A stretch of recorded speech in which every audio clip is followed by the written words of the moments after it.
everybody. Welcome to another week of Crunching Your Growth, and I'm your host, Phil Masiello. And tonight we have a great entrepreneur, young Logan Weaver. He's 26 years old, and he's the founder and CEO of Surmount, the world's first quantitative hedge fund accessible to non-accredited investors. In just 1 year, they've amassed 240 million on their platform and 81 million in assets under management, transforming the way people engage with the stock market. Now you think about that, it's just amazing, because I don't know how many entrepreneurs we've had on here in the last 3 years. I would imagine somewhere around 200, 250. And every one of them talked about the struggle in the first year of getting that first million, getting that first 5 million.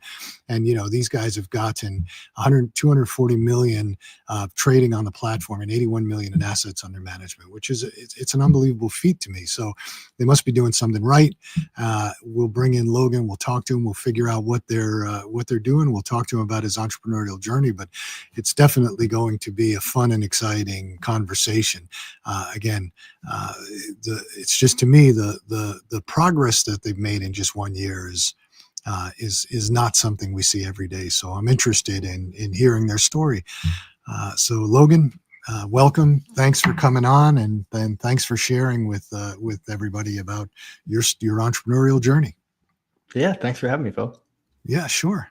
Why don't you take us back a little bit before we get to the business that you're doing today, but just take us back a bit about, who you are, what you've done, and what got you to the point where you wanted to start this business.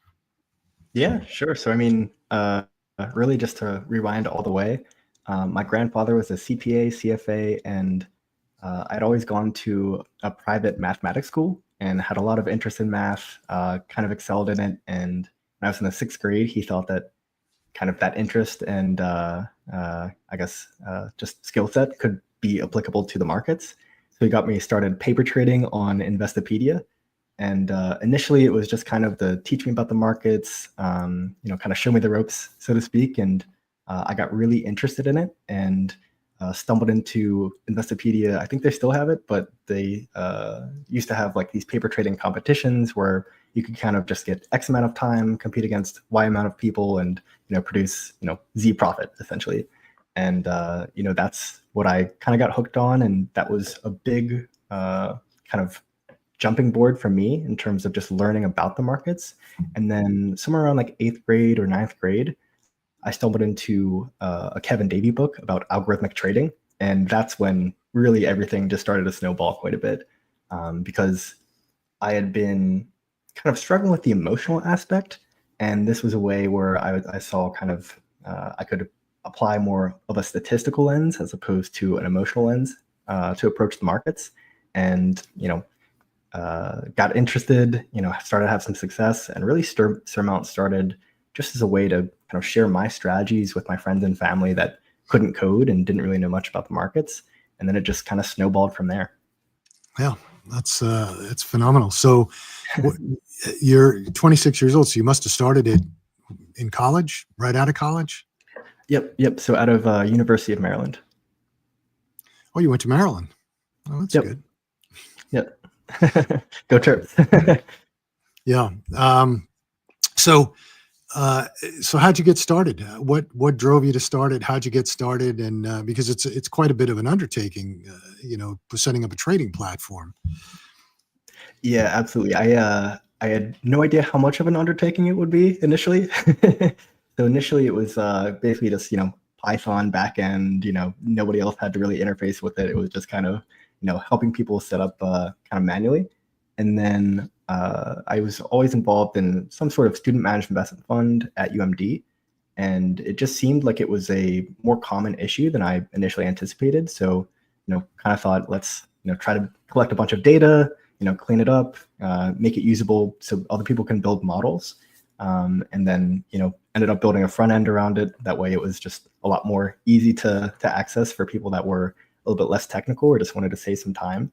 And from there, it really just grew into what it is today, where we have, 10,000, almost 11,000, active users that are investing through it. And it's really just, sometimes I have to pinch myself, and it's been a very cool full circle moment. And it feels like we're just getting started still.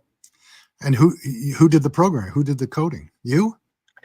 Yeah, so it was a small group of us at a UMD. So initially the kind of founding team were all UMD students.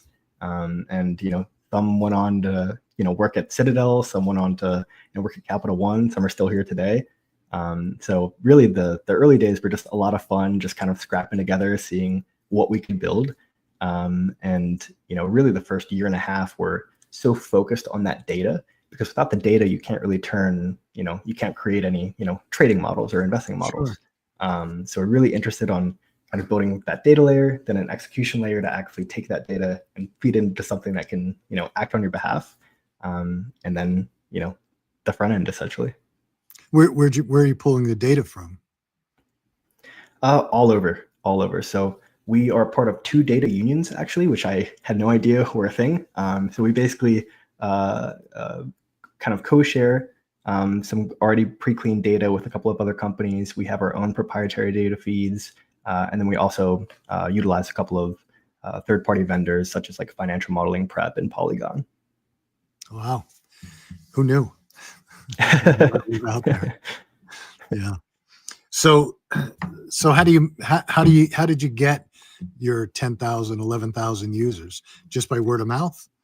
Yeah. So largely we initially started approaching student managed investment funds and, thinking, one, we know the problems that they're experiencing. We just experienced them ourselves. And then kind of, we thought that there could be a kind of viral coefficient in doing so, in terms of, if you get a student managed investment fund, typically there's 10, maybe more students within them. So if you can close one, maybe you can get a couple of users out of it. And then that went well. And then we figured if we could do a good job, provide them with an impressive product, then maybe they could tell their friends. And if we could get students talking, then just really thinking about how can we make this viral, because we didn't have any marketing dollars that we could put behind it. So pretty scrappy. And then a lot of Reddit and a lot of Twitter. And I started writing a lot of kind of basically macro analysis and strategy analysis on Twitter, and people seem to like that, and that's been a big source of traffic for us as well. Wow. Yeah, that's great. Most startups don't allocate funds to marketing. It's one of the biggest issues. Everybody gets so focused on building their product that they forget about having to get it out there and having to market and having to find users, find people who want to use your product, right? That's always the biggest obstacle. And then they never do it. But there's always ways to be a little scrappy and try and find your target market or try and find users, right? Yeah. Just like you did. You went out after a couple of student funds and using Reddit and Twitter. I think Reddit's a great tool for starting conversations and building credibility. Social media in general has changed a bit in the last, I'd say in the last 5 years. It's really come to a different place. And today, I think social selling and the use of video can go a long way.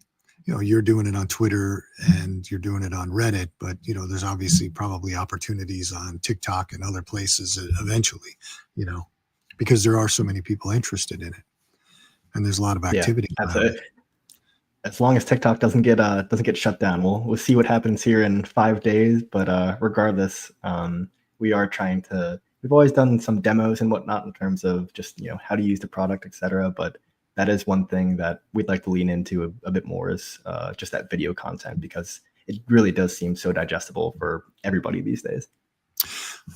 Absolutely. You just have to differentiate yourself away from the, I don't want to call them scammers, but the guys that are out there just, everybody's hawking Bitcoin and it's true, cryptocurrency, and they come across as so inauthentic and just scammy, and they're all Yeah. standing in front of their Ferrari or in front of the windows of some building on 57th Street in New York City overlooking Central Park that cost 12 million that they probably just paid the real estate agent so that they could walk into it to do their video. Because they don't have that kind Exactly. of money. But Yeah. Very few it's and far between that actually have a Ferrari. I know. And if they do, it's always skeptical, right? I've always told my wife, I said, if I ever walk into like a money manager's office and they have pictures of themselves on the wall with a Ferrari and they show themselves going to Vegas, that they're stealing everybody's money. So, Exactly. I want the guy who's, got a wrinkled suit that's, just sitting in his office managing people's money, not a guy in a Ferrari. But anyway, that's just Exactly. Yeah. yeah. Flashy in this industry is typically not a good sign. Yeah.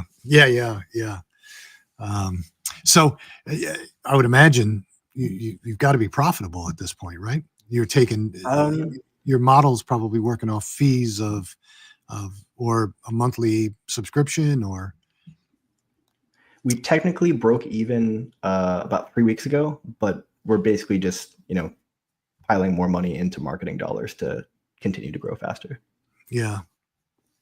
But how does it work? So walk us through like a person, somebody listening says, I want to go to Surmount, and what are they doing on it? Yeah, sure. So you basically, you sign up, and then right now you just you can link any of your existing investment accounts. So your E-Trade, your Robinhood, et cetera, whatever you already use, and then just within a couple of clicks, you can find some pre-built investment portfolios that are data-driven, made by professionals, or you could just have something made for you. And the whole thing that we're trying to get people away from is whether you go and work with a traditional, human advisor or a robo-advisor, you basically just get thrown into buckets. Because Sure. a robo-advisor, oftentimes they have 10-year-old technology and they're great products that have done pretty well for people, but they also tend to be really correlated with the market. And if I'm an advisor, I want a big client list, and if I'm a client, I want the best possible experience. So like the incentives and priorities just aren't aligned. So instead of just throwing people into buckets, we really want to give hyper personalized investment management that's just kind of working for you 24/7, to where you're the only client, and it's actually bespoke. Gotcha. So pretty much anybody can join. Is there a minimum? Yeah. Minimum is $100. It depends on the strategy, and how many holdings, and the cost of those holdings. But typically the minimum is anywhere from $100 to $250. That's great. So you've got your Schwab account. You just go in there and link it up, and you're in business. Yep, pretty much. Yep. And so what services is there a managed account service, or is it just a person's going in there and pulling sort of pre-built portfolios and following along, or is it so it's self-managed, or is it fully managed? So right now it's a little bit passive. It's self-managed in terms of you select which models you want to invest in, and everything's fully liquid. There's no lockup period or liquidation fees, nothing of that nature.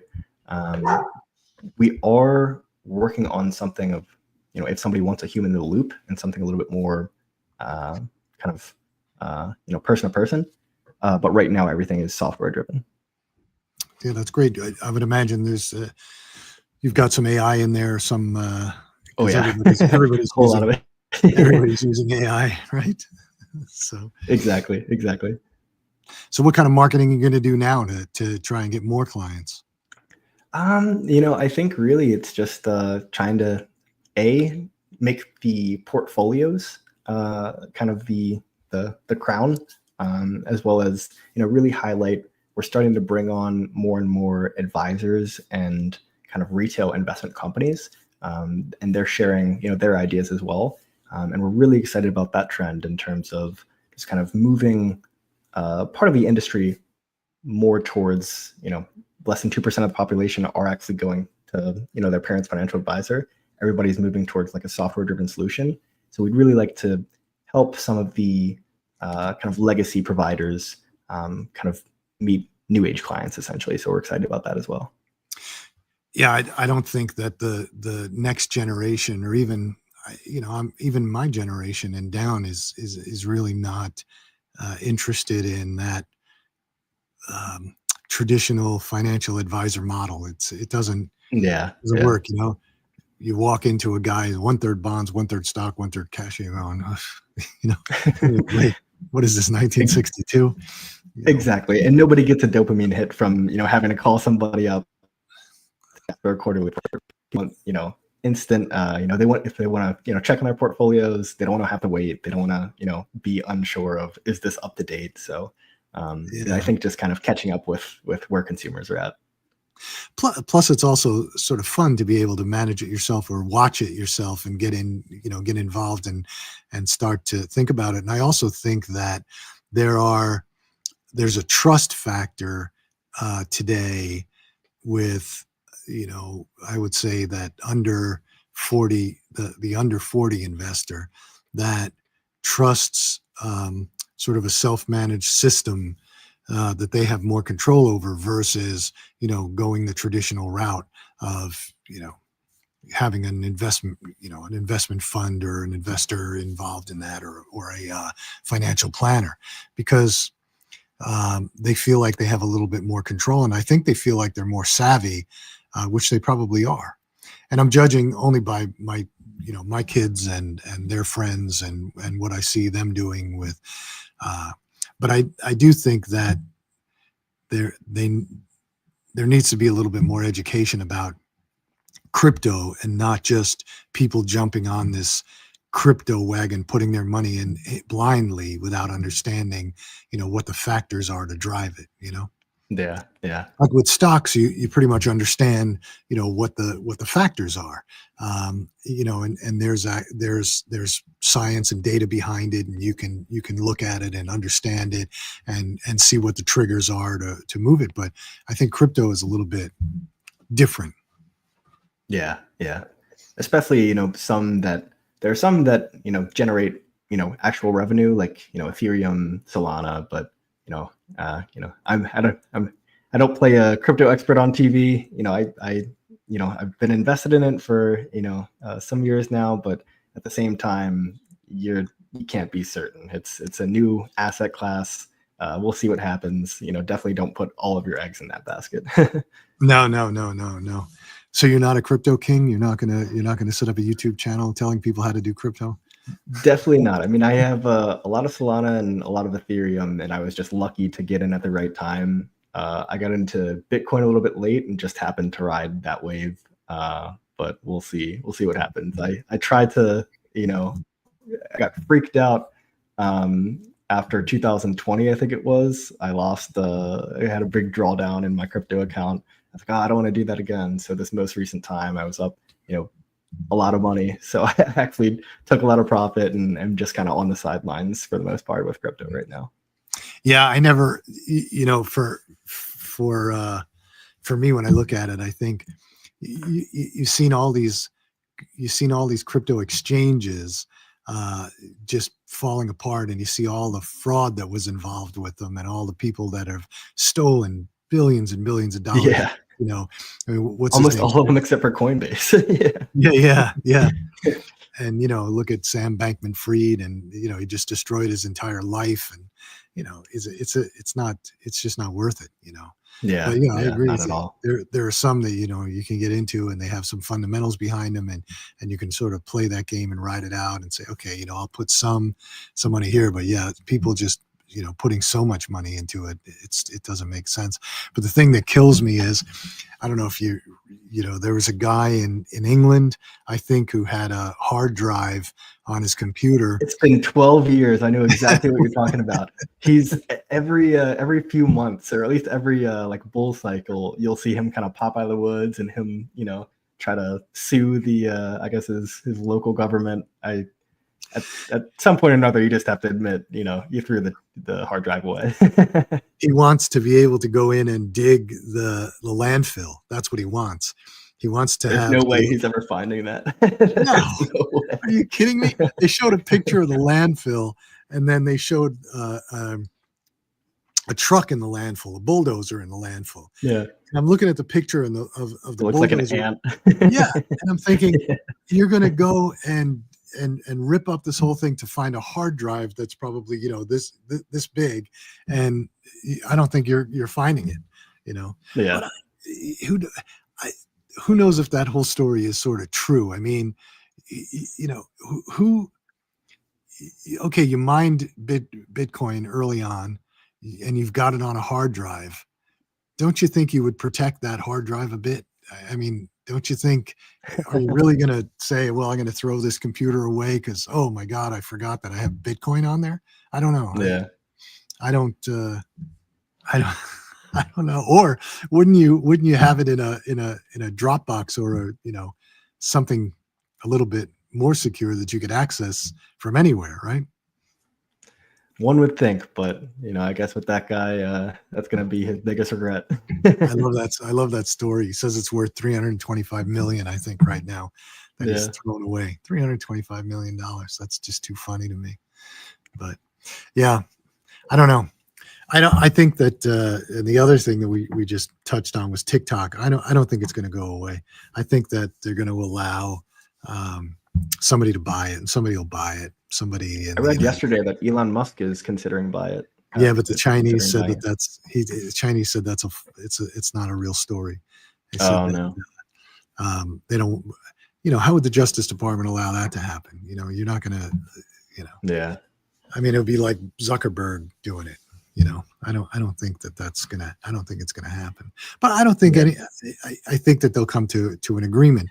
It's all about just data security, and frankly, I don't know if you do much on TikTok, but I don't have it. Not at all. Not at all. Yeah, we do because we have a lot of brands that we work with that and we make content for it, and we make content for them, and I mean, it's a great platform, for selling. It's a great platform. It's a great platform for selling consumer products, and especially like beauty products, things like that. But I think, so is YouTube, and so is well, Reels can be if you do it right. But but when you read the terms and conditions, it is a little bit, you start to wonder. You go, so I don't have it on my phone. I have a phone for work. Like I have a phone that we just use for, well, all of us do. We just have a phone that we use for that kind of stuff, but it has nothing on it because I don't want, I wouldn't put it on my regular phone. But it is a good platform, and like YouTube too. And I think, I was thinking about you a couple of weeks ago because there are guys out there with these YouTube channels that talk about investing and they all have their little business with it, right? They all have their little websites where they give advice, certainly not as robust as what you have, but people are listening to them and people are paying attention to them. And that's really a marketing vehicle for getting credibility and getting people to use your business. Yeah. No, absolutely. There's some great people on Twitter that I follow that are genuinely, very bright, have been investing for 20 plus years, and there's some people worth following, and then there's some people worth steering clear of, just like anything else. Well, it's just like, I was going to say, it's just like anything else. It's the same issue with you get on social media, and there's so many gurus telling you how to run ads and telling you how to do this and telling you how to get customers, and I can 10x your business overnight. And I've been doing this for 20 some odd years, and I founded 3 companies that scaled, and I don't know if I could ever say to somebody, I can 10x your business, because I can't. I don't know that I can. I can tell you what we'll do, and I can tell you the path, but I can't tell you if it's going to 10x your business, 2x your business, 5x your business.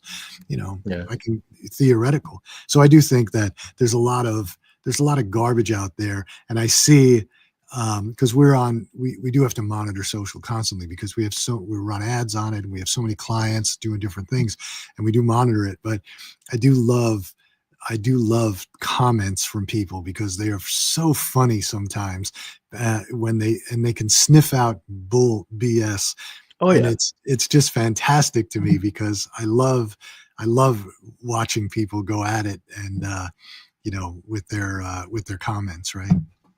It just cracks me up. Yeah. No, I think that's a downfall of scammers, is thinking that consumers are stupid, and Yeah. people have a funny feeling when you're trying to pull the wool over their eyes. Yeah, the guys, again, we made fun of it before, but it's so true. There are guys out there, they're always like moving somewhere. They've got the headset in and they've got their phone and they're like walking fast and they're telling you about and I'm going, why do you have to walk? Like, what's that showing me? Oh, I know, you starting a business, you got to call me. I can tell you how to do it. And then meanwhile, the guy starts to get into his Lamborghini and stops and turns and does the ending of the video. And I always say, yeah, it's not his Lamborghini. He just saw it on the street and figured he'd make a video, walk up to it. Meanwhile, there's a guy running down the street going, "Don't touch my car." But the video went off like that. Yeah, yeah. It's true. It's true, especially in that in the world that you exist in, because you really have to build credibility, and because you have to sort of move away from that. You don't want to get lumped into that, I would imagine. Yeah, Right? exactly. Yeah. So where are we heading now? What's next? Just continuing to build. Yeah, so I think next is just, name the game is distribution. So we're building a mobile app. We're building out internal accounts on Surmount, to where, not only can you connect your existing, Robinhood, Schwab, whatever you use, but you can also create and fund an account with us that's custodied by Alpaca. So working on a couple of big things, and then really just aside from that is getting more creators on, more RAs, more investment businesses that want to share their ideas. So it's sort of an engagement platform as well. It's not just about investing. It's an engagement platform as well. Oh, when I say like share their ideas, not necessarily like tweets, more so like their portfolios, essentially. But that's the same thing, right? If I'm saying, hey, I did this with this portfolio and I'm sharing it with you, I can replicate that portfolio. Is that right? Is that what Yeah, you're saying? Like yeah, I can go on exactly. and look and go, oh, this guy did such and such and he achieved such and such.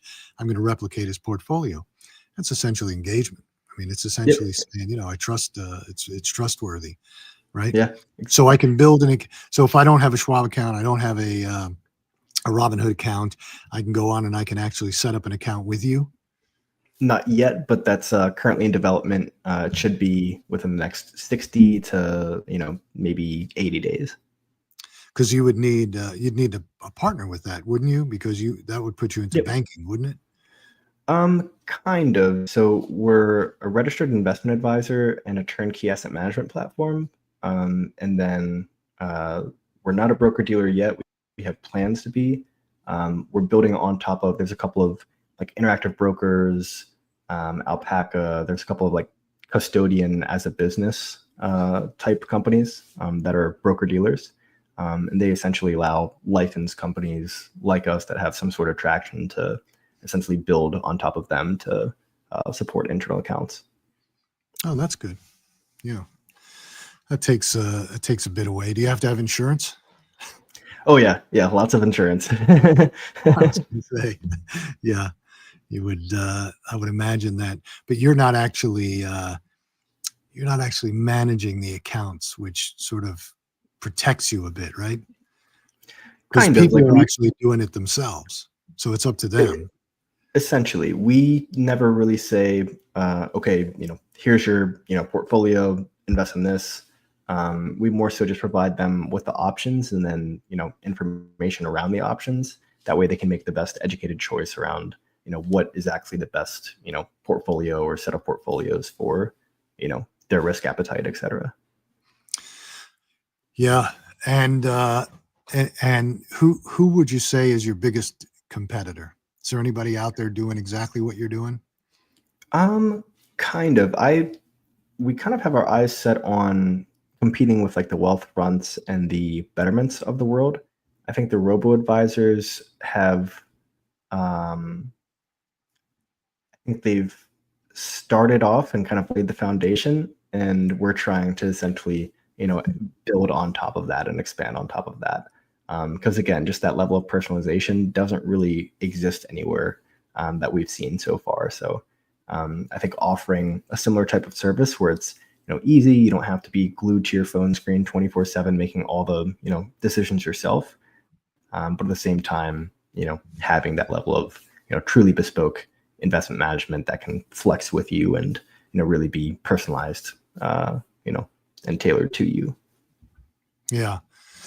Yeah. I mean, I think you've hit certainly an opening in the market and I think you've hit it at the right time, because again, from what I see, and I'm just going by, I like to study people, and I've been doing it forever, consumers primarily. And I try and study like people's habits and what they're doing. And I watch a lot of what's happening on, how people interact with social and how people interact with different things.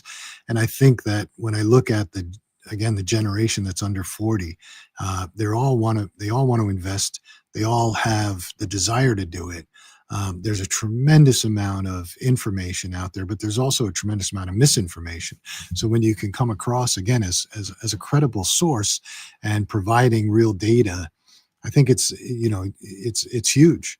I don't know how big it can get, but I would imagine that you've got plans to make it really, really big, because I think it can be. Trying Really, to. yeah. Thank you. I appreciate that. Yeah, no, I think it can be, and I think at that point, there's going to probably in the next, I don't know, year or two, you're probably going to be at a crossroads where somebody's going to come to you and say, we want to acquire you, and you're going to wind up. That's happened twice so far, and the answer so far both times has been, we're having a lot of fun, we're growing really quickly, let's if anything, rain check. So we'll see. I think my whole take on that is, I think we can avoid what I call kind of like a forced acquisition by a larger company, as long as we continue growing as fast as we are. So we're targeting 400% growth for 2025. And if we continue on this trend, then I think we can avoid an acquisition and really have a shot at, building a really large company in the space. Well, if you did 400%, you'd have almost $1 billion on your platform, wouldn't you? Yeah. Yeah. Yep. I mean, that'd be a feat. Close to 400 million or 360 million in assets under management if you did a 4x, which would be fantastic. No, I understand what you're saying. I think a lot of times people, entrepreneurs think that, I'm heading for an exit. And a lot of it is driven by they take investment dollars a little too early, and then they're sort of forced into this. They're sort of forced into this world of, I'm going to have to pay these people off or give them a return at some point. So when an acquisition does happen, they sort of jump on it, and then it may be premature, and they don't. Because I agree with you. There's a point in time when you're having a lot of fun growing, and you're building out something that you're proud of, and it's fun. And once you get acquired, it's not so fun anymore.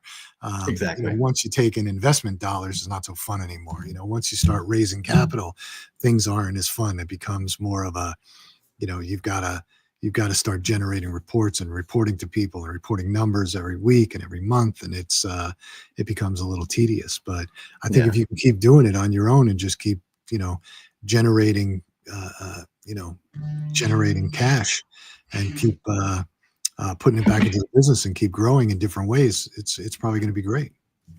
Yeah, no, I couldn't agree more. And that to me is what excites me the most. And I really I think you said something about kind of taking on too much capital early on. And that was something that I don't even know if it was intentional at the time, but we really tried to be lean early on. And just, we saw a couple of the companies that came up around the same time as us, that took a bunch of money and kind of fizzled out. And we've taken 10x less than our closest competitors. And I mean, our numbers are, right on par, if not, a little bit exceeding them. So I think if I think being lean is good. It teaches you a lot early on, and there's a time for capital, but it's not when you're figuring out what is this. So I think that's a really good point as well. Yeah, that's pretty smart. There's a time for capital because I think, and I made the mistake in one business of taking capital too early and taking too much capital, and it really it really changed our mindset of how we were doing it and how we were running the business and where we were trying to get to, because it was almost as if now we have to grow for the sake of growth, not Yeah. grow correctly. And I think, from talking to entrepreneurs and mentoring entrepreneurs, it's almost as if there's a badge of or a badge of honor around raising capital. Like everybody, these guys today think that they want to write a 10-page business plan or a 10-page pitch deck, and they're going to go in and they want to raise 10, 20, 50 million dollars, and it's almost like a badge of honor. I raised all this money from private equity, but okay, well, do you have a business that's going to support that, and how are you going to do it? I mean, the rearview mirror of business is littered with guys that raised hundreds of millions of dollars, and they're gone, and Exactly. they didn't really build anything. And so I'm a big believer in running lean. I'm a big believer in, when you need to have capital, get it strategically. Don't necessarily just get money. There's smart money, there's good money, there's strategic money out there.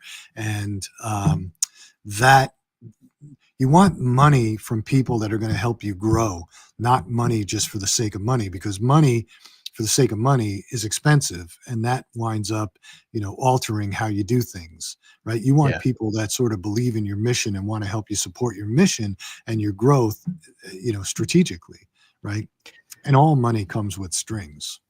Exactly. I was just about to say, the number one question that if you're raising money, you should ask investors, this primarily VCs, is what is your expectation on how fast I spend this money? Because if you Yeah. take on, like, everybody wants to be featured on TechCrunch in terms of, oh, this company just raised some huge round, because it's fun. Like there's that's a sub game essentially, but a lot of people can end up mistaking that for the primary game, which is really just build a very successful business. Sure. Yeah. Yeah, the accolades that come with it, and then everybody wants to interview you and they want to talk to you and they want to find out, Sure. and everybody gets a big head about it. But the reality is, then you still got to build a business. So, but it's not just about, what's your expectation for how quick I'm going to spend this money. It's also, when you start looking at, like, I'll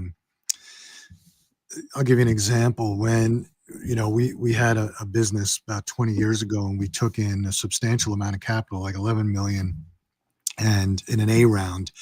And it was the way that the A rounds are structured. You're bringing the money in as a preferred shares, which have a coupon, and then on top of the coupon they have a warrant, and for common.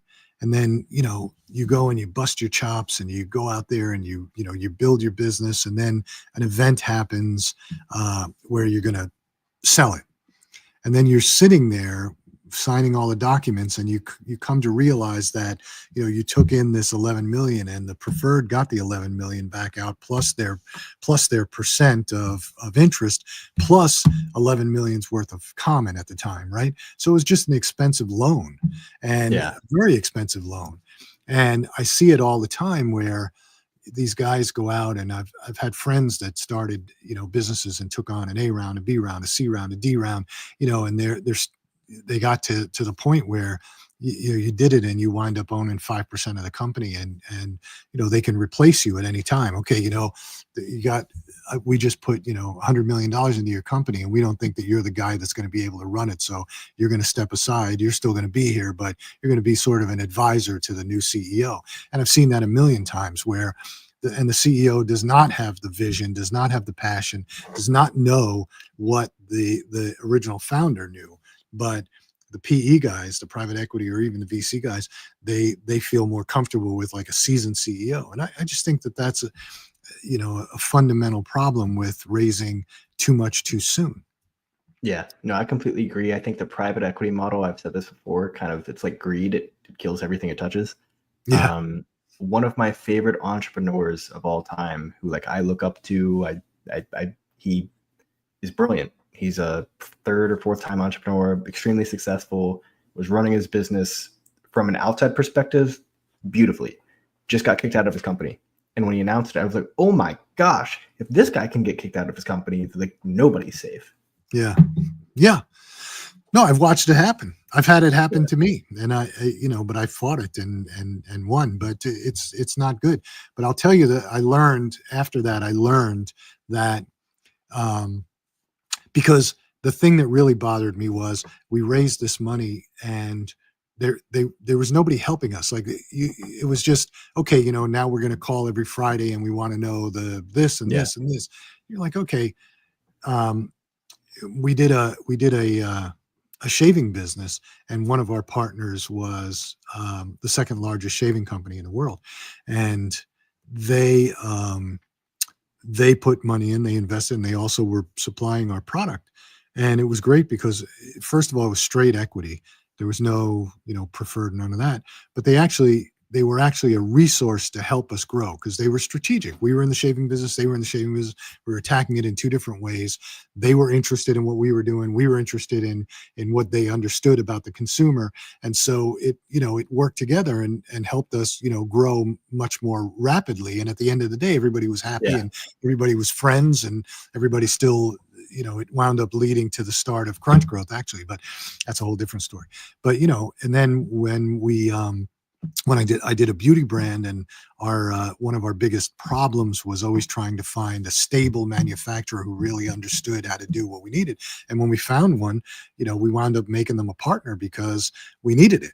And so they served a financial purpose as well as a business purpose. And it helped us grow. It helped us in a lot of different ways.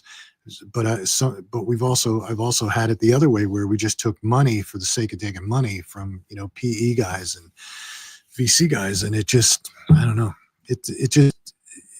I think the way that we coach entrepreneurs is, make sure that you're secure.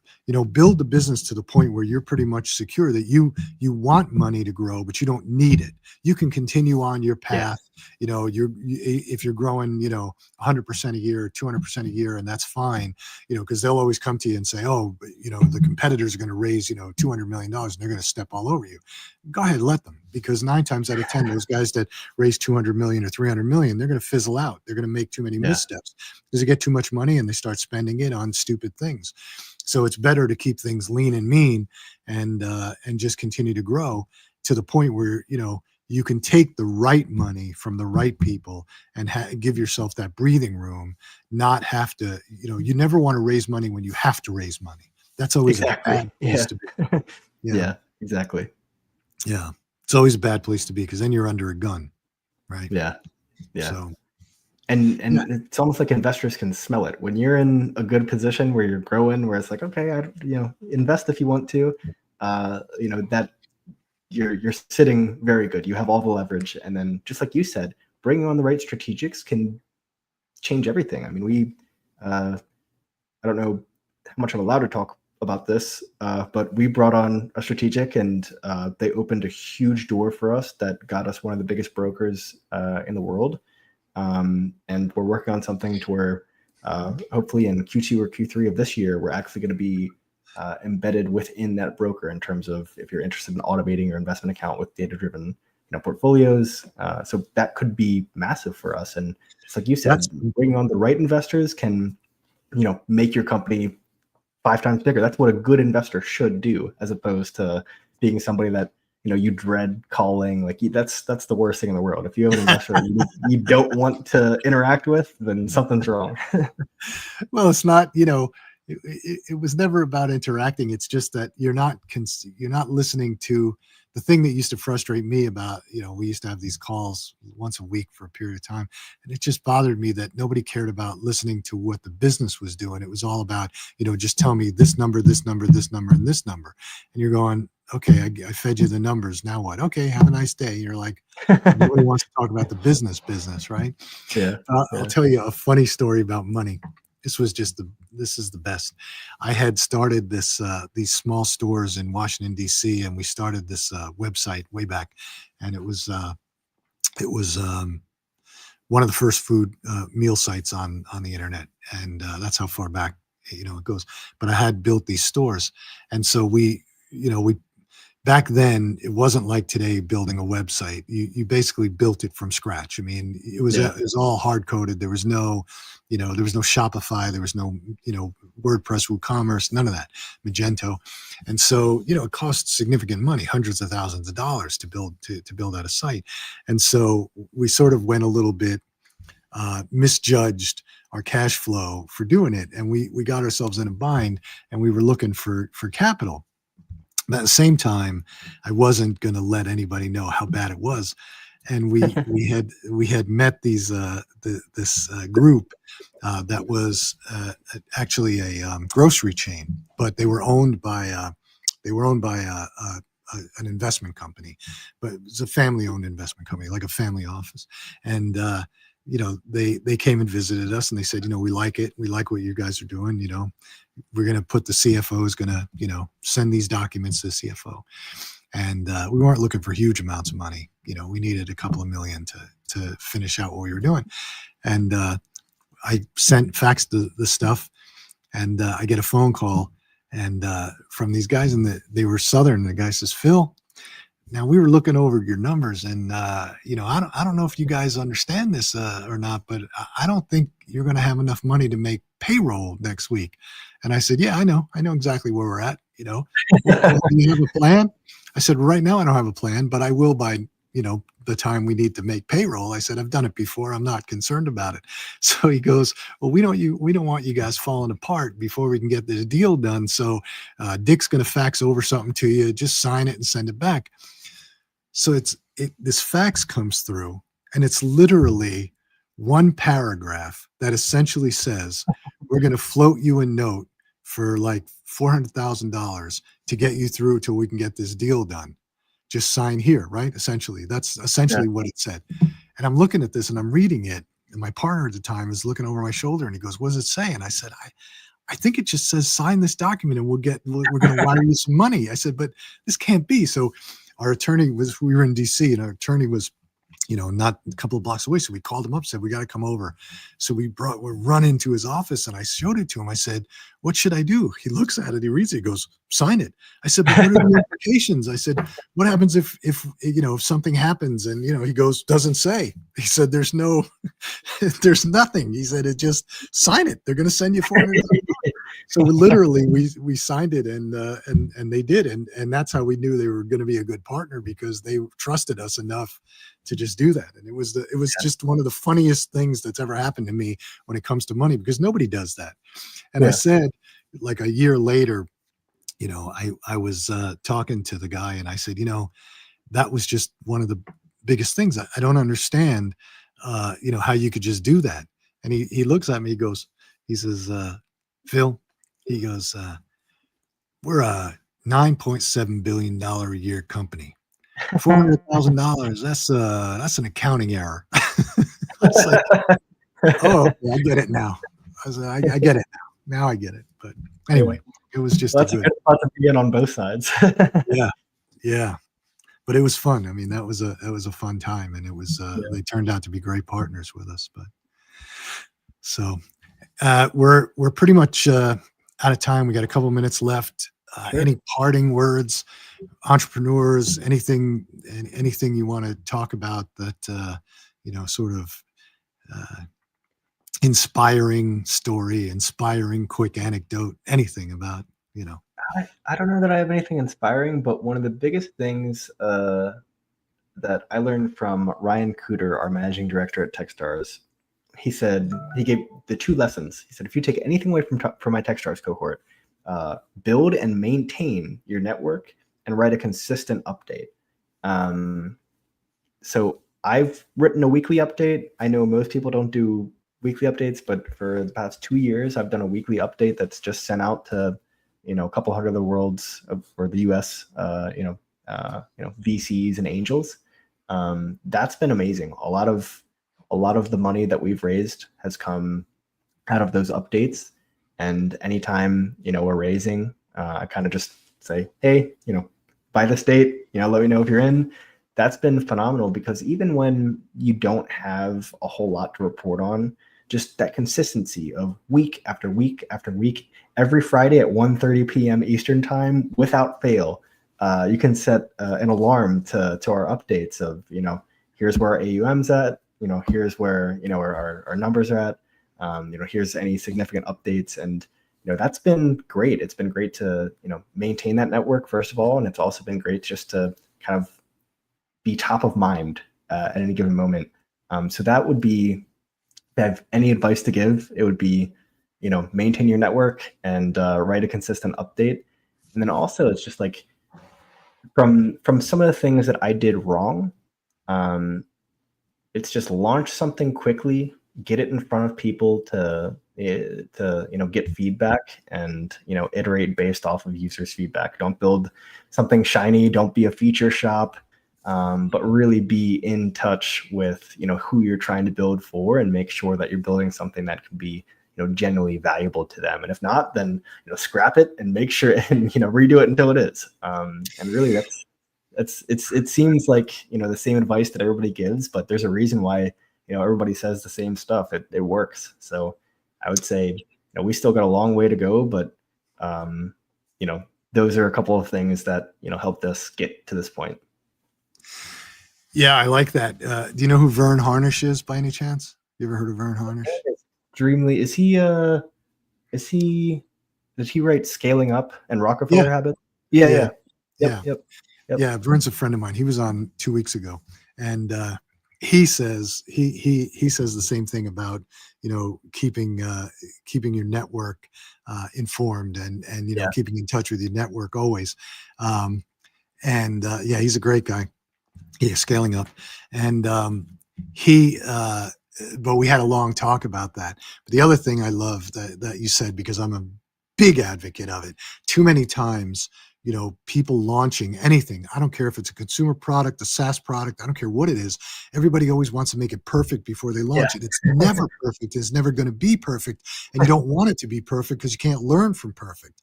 And if you keep trying to get perfect, you'll never get it launched. You launch with your minimum viable product. You figure out what the problems are. You figure out the features people want, and you make sure you launch, because you're trying to figure out if you have anything that customers are going to want. Exactly. What's the saying? It's, if you're not embarrassed of your version 1, then it took too long to launch. Yeah. I can speak from experience on that. I do it all the time now, actually. We do it in little ways with like videos and stuff, and then we put it out there, and then people go, "Oh my God, yeah!" But it works. It works. We did this I'll do real quick. We have this.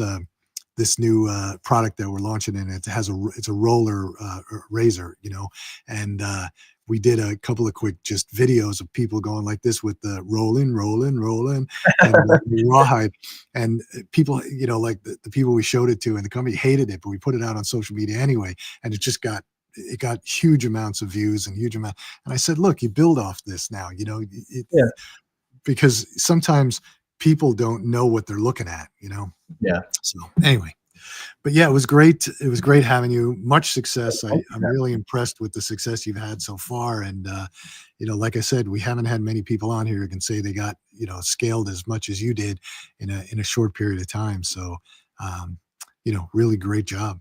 Really impressive.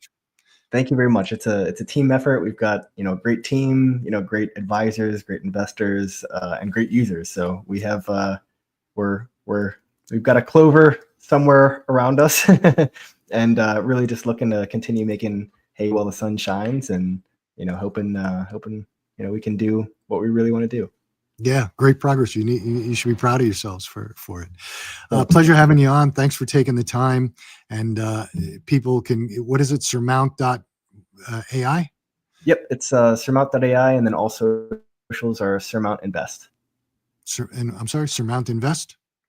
Yep, or all of our like social media handles. Okay, great. And the site is surmount.ai, right? Yep, that's correct. All that information will be in the description. So if anybody wants to go there, set up your own account, interact, and have a good time. All right. And we'll see you next week. Thanks for the time and thanks for tuning in. Awesome.